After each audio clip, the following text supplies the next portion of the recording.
Good afternoon, everyone. My name is Mark Stretton. I'm the person you can't actually see right now. Apologies for this, we're having a few technical difficulties, but we're going to crack on. So the people that you can see are Mark McCulloch and Katie Moses. Let's say hello to them, and then we'll tell you a bit more about what's coming up in the next 45 minutes or so. So Mark, let's start with you. Who are you? Where are you from? Tell us a bit about yourself. Yeah, born on a Wednesday, Libra.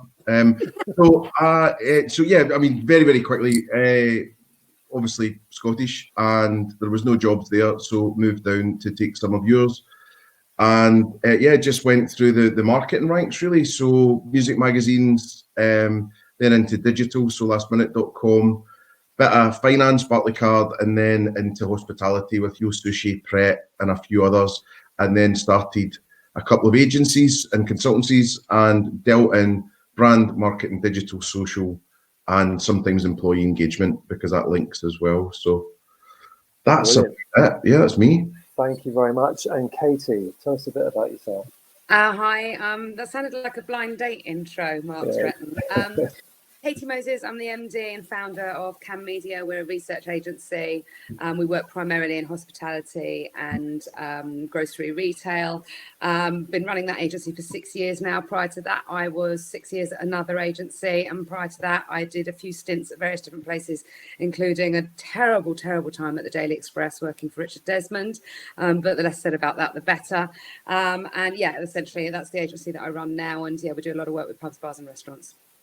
Brilliant. Thank you very much. Definitely sounds like we need to come back to the Daily Express if we've got time at the end. I'm just going to make a note of that. Might be some legal problems with that. Right. Okay. Scratch that. My name is Mark Stretton. I'm MD of Fleet Street Communications. As I said just now, apologies, I'm not on camera. A few technical issues. I am a bit of a tech Luddite, so I'm sure it's a user error. And it's probably a good job because I've got a face for radio. But there we go. The three of us now are going to be talking to you about something that we've been involved in over the last few weeks. It's called the 100-Day Brand Marketing and PR Playbook for pubs, restaurants and cafes. And we're going to talk to you about what this is, how you can get a copy, and also a little bit about what's happening in pubs and hospitality right now and why we're all trying to help with the relaunch and the reopening of our industry. Before we do that, a bit of housekeeping. This is a bit technical, so I probably won't keep up with this, but if all of you, I could ask you in the audience to hover over the screen and in the bottom right corner, click on the cog and switch from high definition HD to 360 pixels. I'm told that's going to improve the experience and decrease the required bandwidth that you need. And then the other thing to mention is we will be taking a live Q&A at the end of this session. So do ask your questions using the button below and vote for any questions that you like the look of that someone else might have posted. And we'll try and get to as many as we have time for. So we've heard about Mark and Katie's backgrounds. Now let's talk about what we're talking about. And Mark, if I could come to you, just give us a bit of an idea of the playbook, the idea behind it, and who's involved. Yeah, so there's quite a lot in that. So without boring you to death, really, I mean, basically what happened was the week before lockdown, I think I was doing quite a few podcasts with some, CEOs and founders of businesses, and I could see quickly the sharp downward trajectory of business bookings. And even just being around in London, it felt like just after the bombings happened, it was really edgy. And there was a lot of, scared people out there, I think, and not knowing what to do. So the impact on businesses was going to go down. So before anything happened with the government and lockdown and all that, I think it was like the following Monday morning, it was a wee bit sunny out in my back garden, and I grabbed an iPad and I just, off the top of my head, did 13 tips, ended up being, of what you can do to keep the money coming in for hospitality businesses. And I thought that would be a nice thing to do. Didn't expect much from it, and it was probably one of the most shared, liked, commented things that I've ever done. So I definitely wish I, tidied myself up a bit and shaved a bit like today. So that was good. And then from there was a few sort of panic WhatsApp groups over the weekend from different people saying what we're going to do and this and that. And then I think just in the back of my mind was just, well, what can I do? Like, what would be the best use of my brain time, whatever, to just try and help people selflessly. And then from there, it was the government saying, don't go to pubs and restaurants, which was this weird limbo, which was you can go, but don't go. Plus, we're still open. And then lockdown happened, obviously, and all that. So at that point, it was like, look, do you know what? I'm out of a job. So probably I'm not going to be very busy for the next few months, income-wise.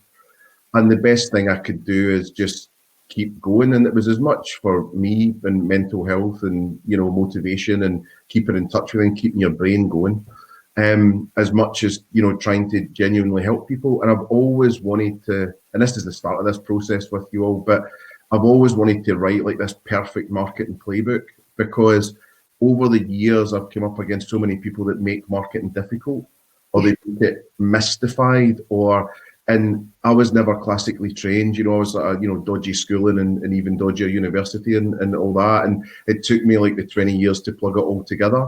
So if I and all of you can give a guide to people that just makes it all make sense and gives, a straight line rather than 20 years of diversions and bear traps. Yeah, and tell us. I know you're only halfway through your answer, but just tell us about also some of the inspiration for this. I know you are a big fan of Gary Vaynerchuk, as am I, and I know he's been doing a bit of this stuff. Tell us about that. Yeah, so I mean, there's a great thing. There's a guy who I've worked with over the years called Vivian Cox, and Viv used to run an agency called Clued, and Viv used to always talk about this phrase, which was "love is the killer app." Now, a lot of agencies and a lot of people in general won't give away their knowledge because I guess they're scared or they feel that's all they've got or whatever. But I was very early on in this mindset, which is just give all of your knowledge all the time. And A, I think you then become the perceived expert. And B, it's just really nice to help people. And you'll always think of more things, So with Gary, I guess I've done a podcast with him and met him a couple of times and stuff, but he's always been an inspiration to me, and he's a bit Marmite. But what I would say is he always gives his complete information away for free. So he did two things. One was a content playbook, which was 86 slides, I think it was, on the absolute playbook on how to do social media content. And I can put links up to that for people to download that. It's a great piece of kit. And the second one was how to do 64 pieces of content in one day. And it's step by step going, this is a piece of content, that took 19 seconds. Here's the next piece of content, that took 23 seconds. And it's for all these, I guess, whingers out there that are like, I'm too busy to do content. And it's like, well, you're not, because who's not got 19 seconds? So it was just that. And it was just like, I think there's a place to just give away everything. I mean, it might be that now it's a closing down sale in my retirement party and I need to go and retrain as something else. But I just thought it was the right thing to do, give away as much knowledge as I had. But then I also realised that I needed help, which was all of you guys. So I needed specialists. I'm a generalist over the top and a specialist in a couple of areas, but I can't profess to be a research expert or a PR expert or how to write a menu and stuff like that. It's just not my field. So I just thought it was better together, park the ego at the door and admit that you don't know everything and just get some help from who I felt were the brightest and the best in the UK and beyond in the hospitality industry. Brilliant. And give us a name check and a run through of who else is involved. Obviously, we've got Katie here, who's the founder of CAM. You've got your post note. You've got Fleet Street Comms, which is what I'm part of. But give us a run through. What's the full set? Yeah, so basically in order, so we've got CAM Media, so Katie's from there in research. We've got Data Hawks, who are looking at some data analytics to further support CAM. Feed it back in terms of customer experience and reviews and what people think of you. Wireless Social in terms of how to get the best out of your Wi-Fi. There's myself, I'm doing brand DNA stuff and marketing strategy. You've then got Two Forks doing brand tone of voice and how to write menus, which is fascinating, and has done it for Oaxaca and the likes. Smithfield are then the people that buy the ads. So Gary Vee always talks about where is people's attention.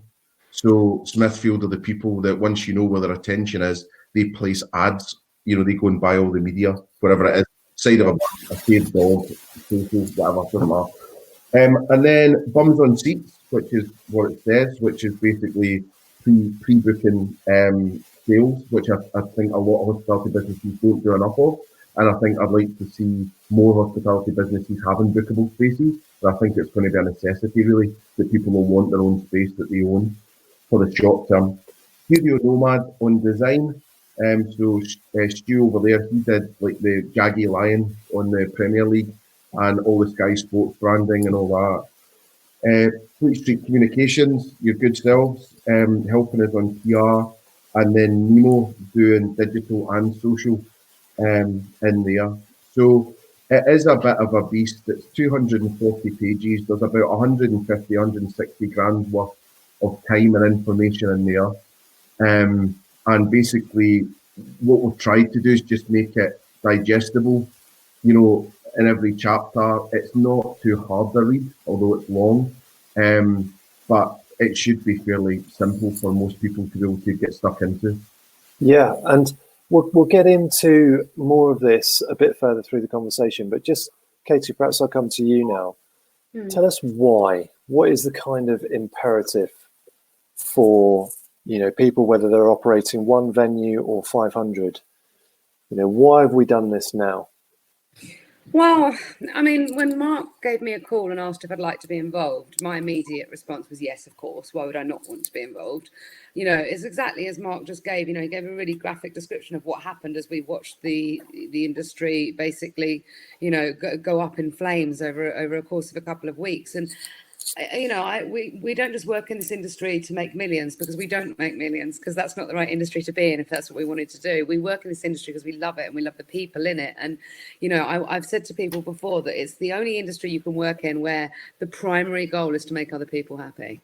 That's what it is about. It's about having that amazing experience. And I like going to a pub, bar, or restaurant, might surprise you, as much as I like working with them. And so from my point of view, it was kind of twofold. It was, okay, yes, this is a great idea and I want to be involved because I want to help the industry. And then from a selfish point of view, it was about, I want to save as much of this industry as we can possibly, for as much of it to reopen and to continue to survive and to thrive and to get better and get better experiences. I want to be able to go to those places. And if we don't all put our heads together and maybe share some of the expertise that we've got, there will be places we won't be able to go to anymore. So that was kind of my primary reason for getting involved. Yeah, and I can remember chatting to you both and talking about how important it's going to be to get people back, get them back quickly, get them back spending and feeling comfortable, and how we show up as brands and how we market and how we communicate and all the rest of it, how we understand our customers and reach them. It's never been more important. And I also spoke to Alex Riley earlier this week. He's one of the founders of Lounges, and he was saying, we've got 167 sites, and when we closed them, it felt awful, but actually reopening them is going to be harder. And we've got a lot of work to do, and that's all ahead of us. So, yeah, I mean, I think it's been great that we've all come together. And where can we get this?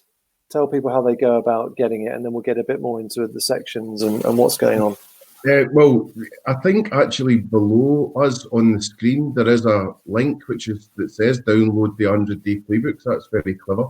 But if that doesn't work or whatever, it's just 100, the number, so 100dayplaybook.com, and you go on there and it's downloadable. So I think you both need to give us a YouTube style point down at this point. But push the button if you like this, but not yet. Well, okay. the other thing, I mean, basically, if anyone has any problems, then just email Katerina at Montgomery Group or email me, Mark at supersonic.marketing, and I'll get it to you. I'll get you the link to bypass it. The other thing we're asking people to do, if they don't mind, is to donate some money for the value that we're given, and none of it goes to us, but it's going to Hospitality Action. So we picked them as a charity because we thought it was quite good to support our industry as well. I mean, there's many great charities out there, but we just thought that was a smart one to do. So at the moment, I think we've raised £2,500 so far, and we've had 700 downloads. What we are asking, and it's maybe a bit cheeky, was, you know, individuals £50 and companies £250. So I don't know if that scared people, but a lot of people have been very generous. But it was just to get that amount of value. Then hopefully that's not too much to ask to do that. Brilliant, thank you. Right, Katie, let's run through a bit of a top line of what's in your section, and maybe so Mark can have a bit of a break and sip on his tea or whatever he's got there. You could just talk around what you're seeing is going on with consumers and the various bits of research that you at CAMA are doing at the moment. Just tell us about what's in your section and then some of the other things that are happening. Okay, well, our section was all about sort of demystifying research, insight and data. And I'm not a trained researcher myself, although people in the team are, but I think sometimes we get a bit, using the word data scares people, and it's all about, you know, this idea of big data and thousands of data points and everything else. And I really wanted to try and put across that absolutely every single thing you do within your business is gathering data. If you're having a conversation at the water machine, that's gathering data from your peers and your employees. If you're speaking to somebody as you walk out of the pub and asking how their experience was, that's gathering data. So I guess what we wanted to do in our particular section is demystify what data is. We wanted to explain what customer insight and data can actually do for people and what you can achieve from it. Really wanted to make a distinction between data and insight as well, because they are two totally different things. You know, data is the facts and figures you've got. Insight is, okay, now how do you put that into play? So we wanted to show people how to get from A to B. We wanted to explain how you collect that data, so all the different methodologies, which methodologies work with which, and what those methodologies allow you to do. You know, so you've got the difference between quant and qual. So if you're going to, quant is about quantifying something, qual is more about finding out the whys and digging deeper, and how those two can kind of work concurrently together. We also wanted to talk about why it was important to collect data and insight. I think we are in a situation now where bad decisions are going to cost a lot of money. And actually, the more that you know going into this situation, you know, the consumer has massively changed. We just recently produced a white paper called the Post-Corona Consumer. And maybe Katerina can put up my email address. If you want a copy of it, anyone, just drop me an email. Very happy to pass that out to you. And that was all about how the consumer has changed so dramatically in the last sort of 2 to 3 months, that the consumer that's walking back through your door is not the same as the one that walked out on March the 21st or whatever that date was. And we need to understand them now. You know, their needs have changed, their behaviours have changed. Some of them will have been through, you know, a terrible, terrible time. And mentally, this has been tough on a lot of people. And we need to understand, how do we reassure those people enough for them to come back to us? It's not enough just to open our doors and say, hey, guys, we're open and we're cleaning tables. That's not going to be enough. So we need to speak to people and find out what will be enough. We launched last week or this week, I don't know, all the weeks are sort of blurring into one at the moment, but the return of the pub programme. So we spoke to over 1,000 pub customers and asked them what they want when their pub reopens and what they're likely to do and not likely to do and how they're going to behave. And again, email address is down there, get in touch if you want to have some information about that. And, you know, the consumer behaviour that we're seeing being predicted, it scares me. It scares me because I don't think that most people have got any idea as to what the changes are going to be and how they can continue to get new people through the door, to keep the people that are already there happy, and to possibly need to change some minds about the safety of the industry. Yeah, and I've also heard this thing around broadly, and obviously it's different depending on what group you look at, but broadly there's 20% of people that are just mad keen, can't wait to get back for a drink, for something to eat, whatever it is, get out there. There's 20% at the other end of the spectrum who will not come out whatever you do. And then there's this kind of battle for hearts and minds and that trust and reassurance for the people, all the people in the middle. Yeah. Does that ring true? Yeah, I think so. I mean, as I said, I've done 3 or 4 pieces of research over the last 2 to 3 months, and that we are seeing there's definitely quite a difference in there is a bit of a broad range of spectrum, and I think the middle group are going to be the ones that you really need to focus on. I think also you've got to remember that, you know, the average disposable household income is down by about 17%, and that's already, remember, we're not even in the recession that's predicted yet. I think that we need to understand that people are going to treat going out differently. I think we are going to get that idea of right, I'm going to go out once a week, and that's going to be my one night out. I think we're going to definitely have a bit of a return back to the old weekend millionaire phase, I think. We know from our research as well that the majority of people who are saying they're going to go out, when we say, you know, how are you going to make a decision as to what venue you go out to? A lot of people are saying, well, I'll go to my local, or I'll go to my favorite restaurant, or I'll go, and that's about trust. That's about thinking, do I trust these people to look after my health and safety whilst I'm in this venue? And if you've been going to the same pub for 10 years and you know the guy behind the bar, or, you know, you love going to your local Italian or Wagamama's or wherever it might be, you already had a lot of trust and loyalty towards them because they are a regular place that you go. So what we're seeing as well that we think will be really tough is getting new customers into new venues. So, attracting people who maybe haven't got that affinity with you already, that's going to be really tough. It's almost flipped on its head from, 1 in 2 visits being to a completely new venue for someone. People are going to revert back to the familiar and the trusted and the thing that they know. Yeah, absolutely. And I think that we need to, obviously we want to keep the customers that we've got, but one of the things that we've really got to look at is what are our competitors doing? That's another point that we make actually in the 100-day playbook is research is not just about sales figures. Don't show me your EPOS data. I'm not interested in that. All that tells me is what you have done. It doesn't tell me what you could do or what you didn't do, or what the customer wanted and you didn't provide, or you did provide. But I think it's really important in the playbook that we say, make sure you're looking at all of your data sources. You should be having your sales data. You should be speaking to consumers. You should be speaking to your staff and employees. They're on the front line. They know more than you do about, what tech is a bit sticky and therefore that really upsets customers while they're waiting, or what particular dish is just never really that well received, So speak to them, but also your competitors. And then the final one, which I think is always the one that's forgotten, is your suppliers. Speak to your suppliers. Who's supplying your food and your drink or your research or whoever it might be, because they know what's going on in the industry. They know what other people are doing. They know what people are having successes and failures. And, you should be making sure that you speak to all of those different sort of cogs in the wheel, if you see what I mean. Is that the right phrase? Definitely. Brilliant. Thank you. I totally agree with all of that. And I think the best brands are innovative and creative, but they're also the best stealer of other ideas, aren't they? Mm-hmm. Mark, let's come to you then. If we start the playbook with Cam Media and all the stuff that Katie was just talking about, and thoroughly understanding your consumer, talk us through some of the key sections which you've put into the playbook and what that's about. Yeah, well, there's a couple of things in this. One is that I've been sort of re-persuaded that research is important. And I was always a bit of a gut feel kind of guy. And, because I grew up at lastminute.com, you basically said, you should know what your customers want and you shouldn't work here, basically, right?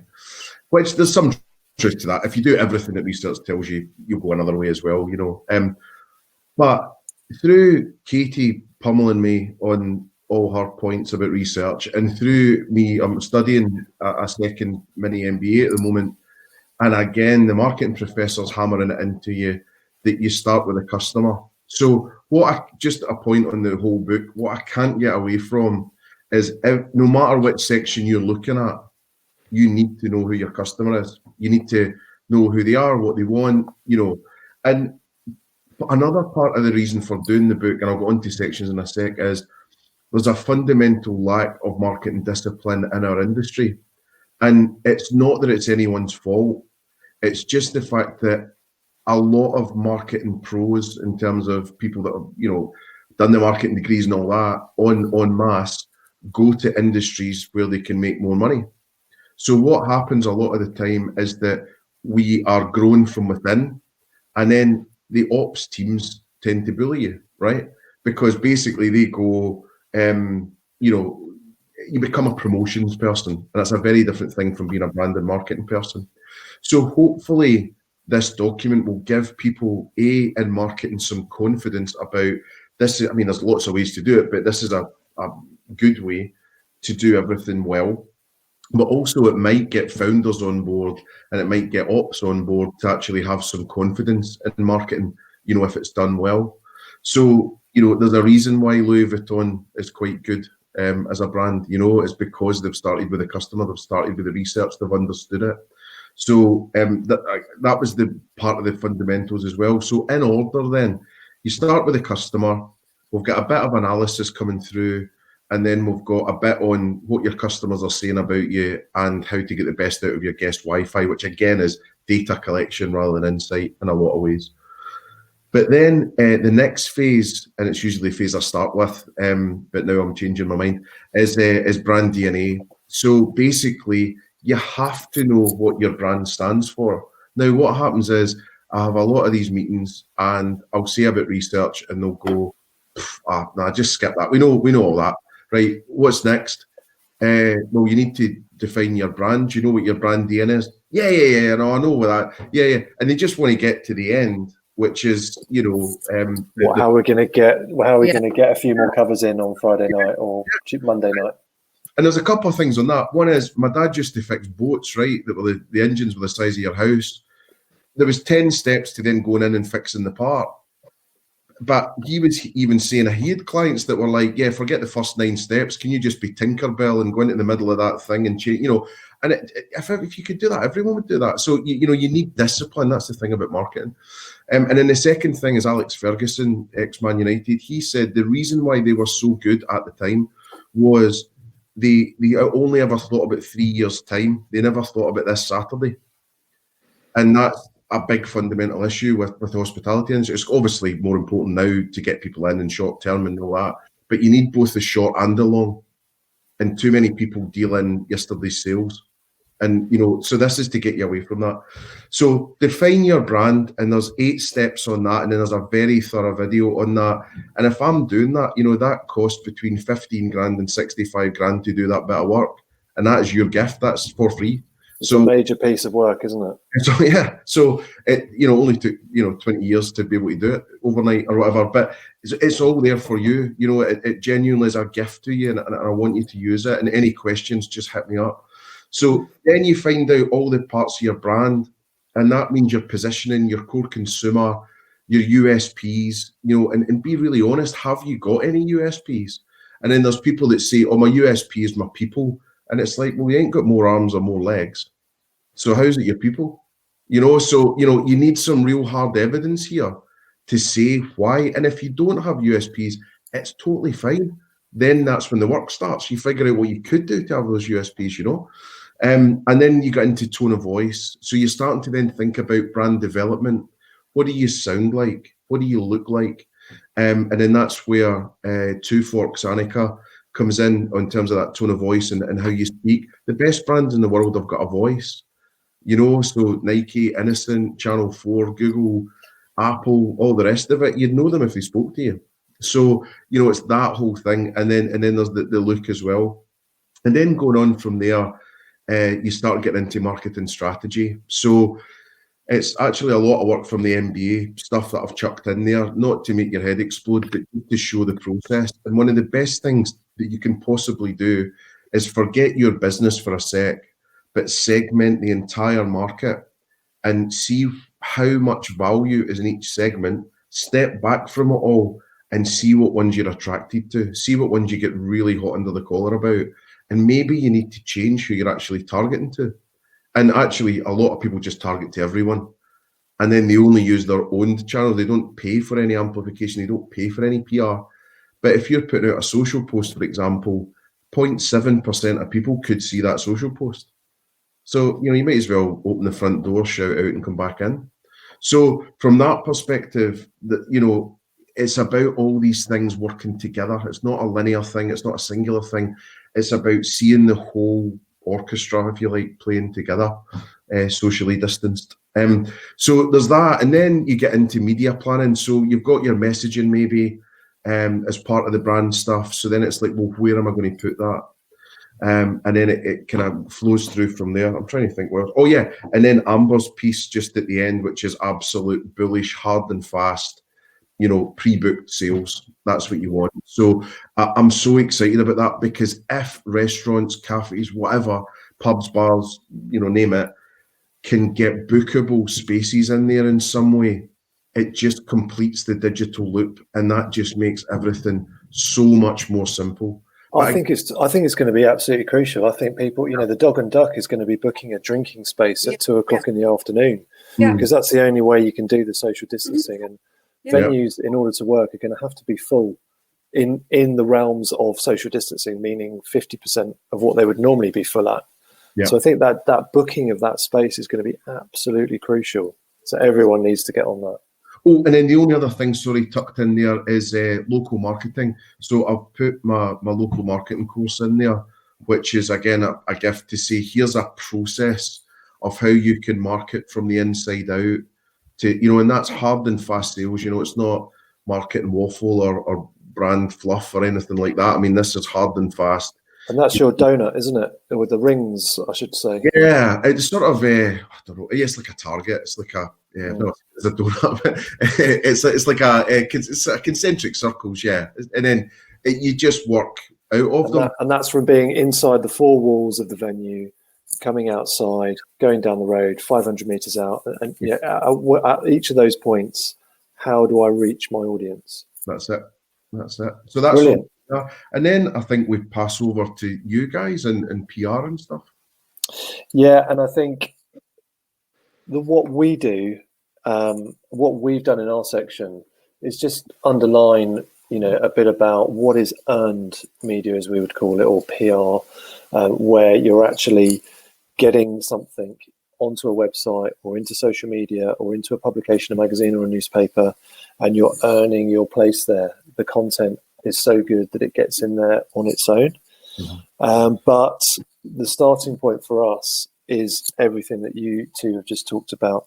The best campaigns that we do are based on insight and data and a kind of truth and understanding a key facet of the consumer that we can tap into, and also how it speaks to the tone of voice, the brand positioning, and all that stuff. And then I think in our section, we've just also touched on messaging and, what are the key messages from any communications campaign, and whether it's a press statement or a press release or whatever piece of material you're using to take your message out to your market, what are the key things to think about when you're doing that? And then some great examples. And I think we've seen loads of that. We've seen loads of creativity, loads of people doing good. And one of the things that we're really pushing at the moment, as I know you two are, is just about trust and making people comfortable and communicating what you're doing and why we're safe is really important. But also at the same time, fun and celebration. And actually, if we do this right and if we do it safely, then, come out, get yourself back out. Our doors are open. We're ready to host you. And I think the other thing we're talking to some of our clients around who operate venues, we're a licensed, regulated industry. We're used to meeting regs. We're used to being compliant. We're used to looking after people, and we're good at it. So whatever the regs are, whether it's 1 meter or, God forbid, 2, and however else we have to be compliant, we will be. And it's pushing those two things, I think. Just on the fun point, there's two that have really stood out for me lately, which really just made me happy because everything else has been a bit doom and gloom. And one was Albert's Lost, who were doing takeaway beers, and they had 2 dancers socially distanced apart on stilts and pink wigs and a DJ like all day, just playing, like just entertaining people. So that was amazing. And then Inception Group, Simon and Charlie and that. I mean, geez, it's kind of like if you're in IKEA and you go the wrong way with the arrows, or you see people, you're like, didn't know I could do that. They flipped my brain out yesterday when I saw that, or the other day it was honeybee things, gas mask, and I just thought, What an amazing Learning thought. is a part of the experience rather than something that takes away from the experience. So we've actually got a question on this, and as ever, time runs away with you when you get chatting. But what the question that's come in is Inception Group have already started releasing jokey gimmick-based marketing on how they're going to be dealing with safety measures. Is making light of these precautions risky, given so many will be reflecting on serious troubles over the past few months? And I think we've kind of answered the question. I think for me, it's about not at all ignoring all the important stuff. But at the end of the day, I mean, something like Inception Group is a really experiential, fun, vibrant brand or group of branded venues. Well, I think we've done some research on it. Sorry, Mark, am I interrupting you? Go on, Katie. This is that Zoom thing, isn't it, where we all try and speak at the same time? Yeah, go on, Katie. You go.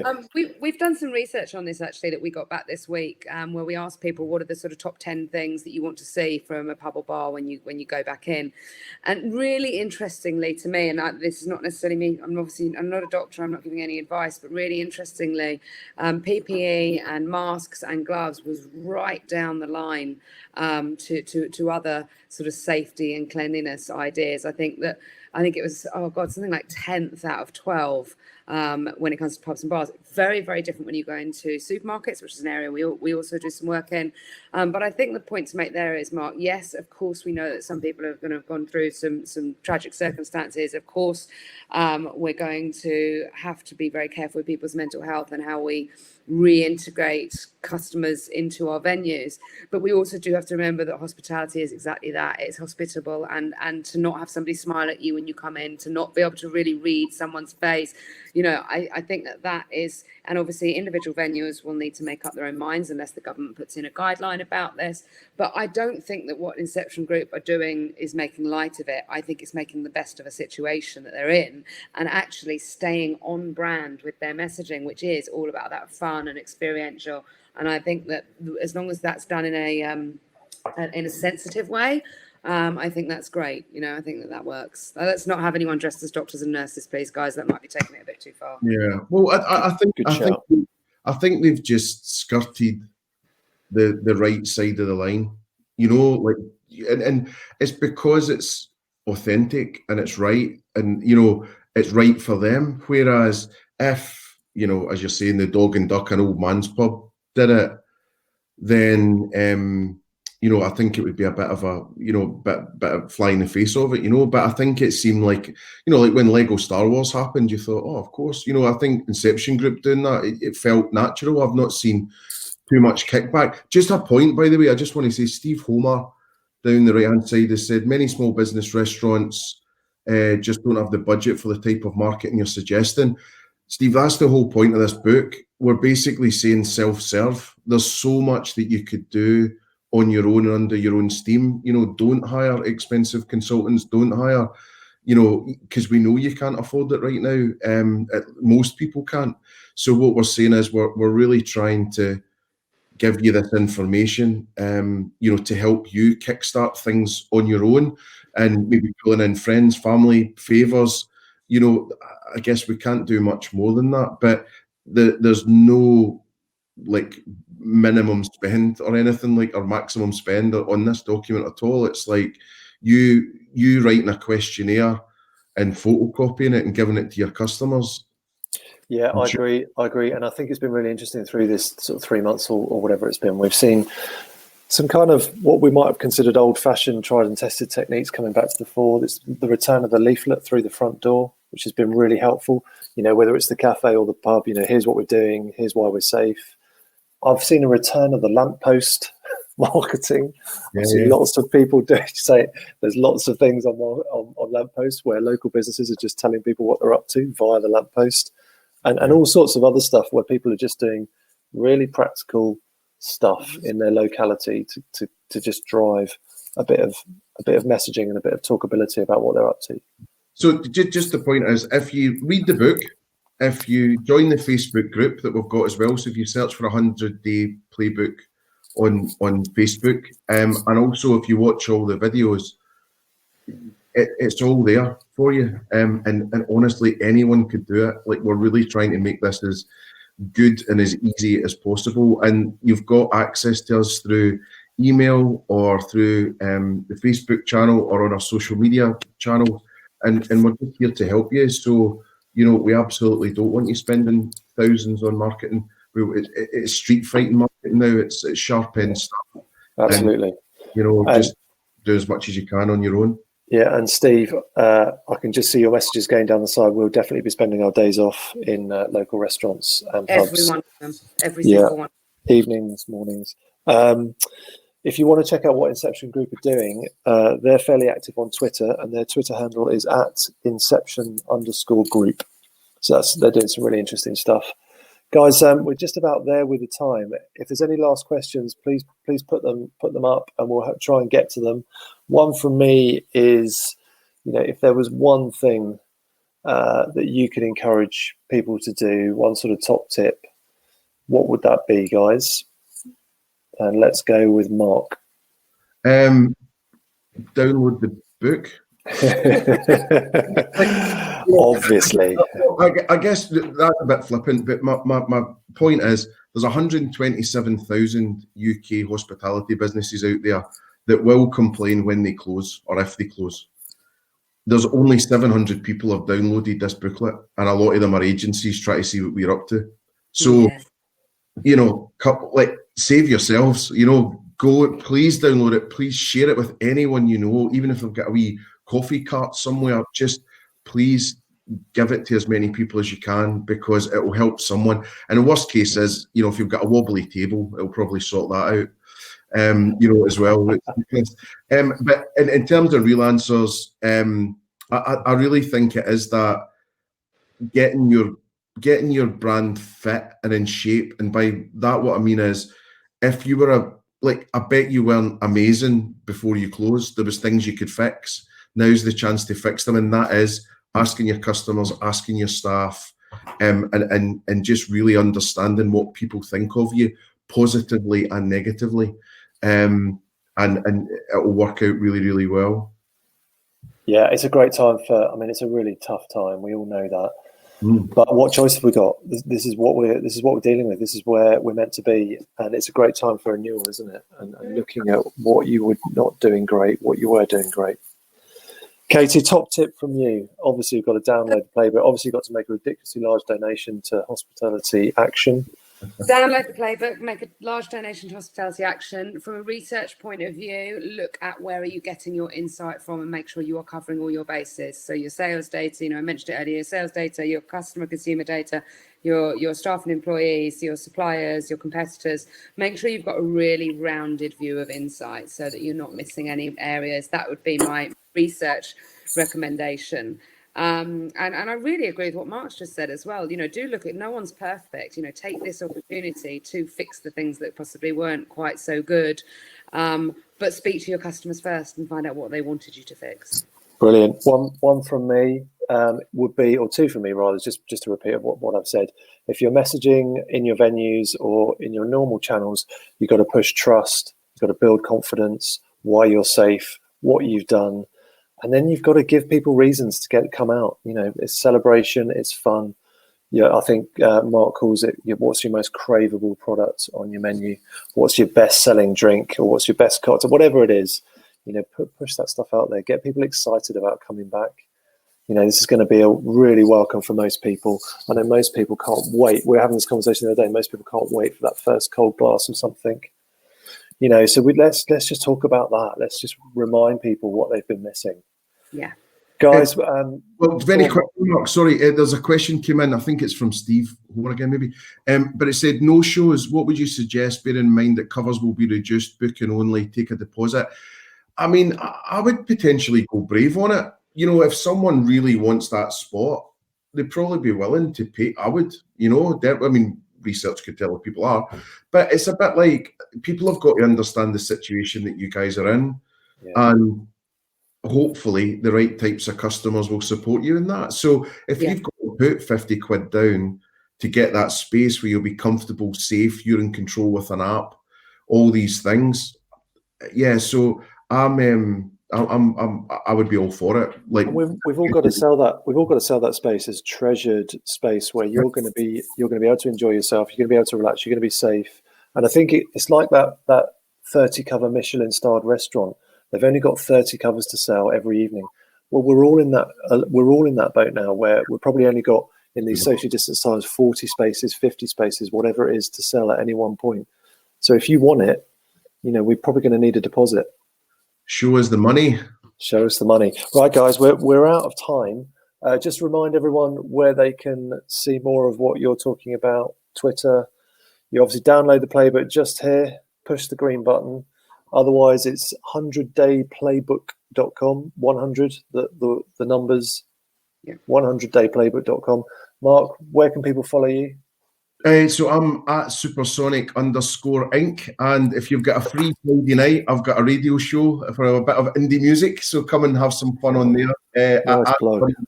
As1.radio. So come and wig out and have a cider or something.